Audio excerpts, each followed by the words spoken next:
Do you want to optimize your performance or customize your experience in ARC Raiders?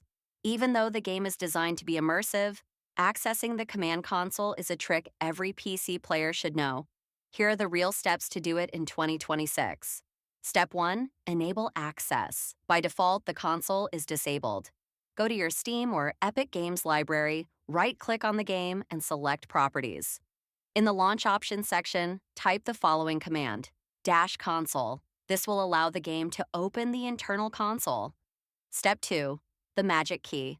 Once inside the game, the standard key to open the console is the tilde key, usually located just below the ESC key. If it doesn't work, check your keyboard settings in the Options menu, because on Spanish keyboards, it is sometimes assigned to the degree key. Step 3. Essential commands. Once the command line is open, try these 3 basic commands. Type stat FPS to see your frames per second in real time. Use t.max FPS followed by a number to limit your frame rate and prevent your graphics card from overheating. And if you want clean screenshots, use Show HUD 0 to hide the entire interface. Step 4. Use with caution.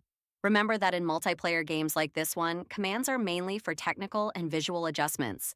Do not try to use cheat commands on official servers, because 2026 anti-cheat systems are very strict and could ban your account.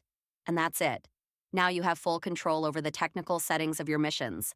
If this video was helpful, consider subscribing and don't forget to leave a like. See you in the next video.